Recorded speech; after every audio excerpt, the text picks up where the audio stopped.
Okay, we are going to find an unknown angle given one angle when we have a transversal of two parallel lines. So just a quick recap, this is our transversal line. It is transversing these two parallel lines, A and B. So whenever you're working on problems like this, your teacher has to tell you, it has to be in the instructions, that A is parallel to B, or it's going to be denoted like this. This means these two lines are parallel to each other. Okay, so we're looking at this angle right here, 30 degrees, and we want to know what this angle is. If you remember, when this transversal line crosses these two lines, because these lines are parallel, they have the same slope, this line is going to cross them in the same way. So it's going to cross line A in the same way that it crosses line B. So therefore, you might be able to see this, that these two angles are going to be the same. So this answer is 30 degrees. Okay? Now, let's look at this one. We've got an angle of 45 degrees, and we want to know what this angle is right here.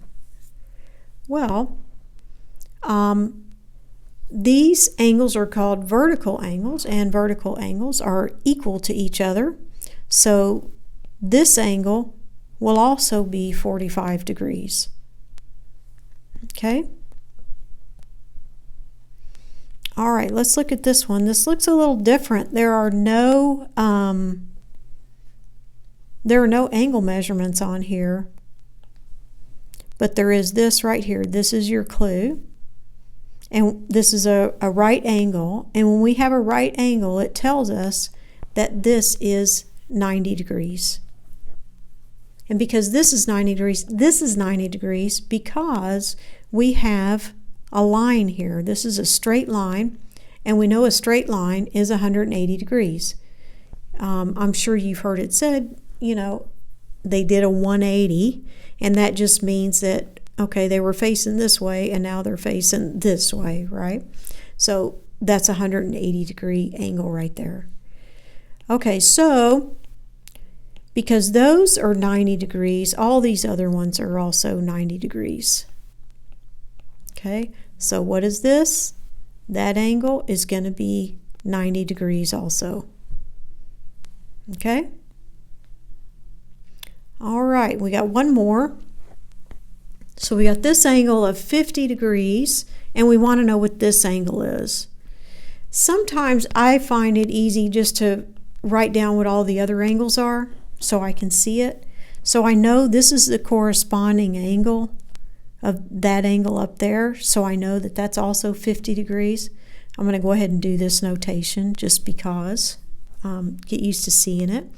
And then the vertical angle is also 50 degrees. So that's 50. That's very tiny.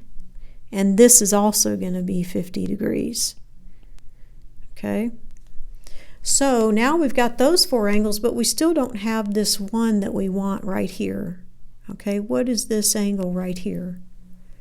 Okay, but we know, like we talked about in the last one, this is 180. So we can just take 180 and subtract 50 degrees, and we're going to get that angle right there. So 180 minus 50 is 130 degrees. So this angle is 130 degrees. Okay, I hope that helps, and I'll see you in the next one.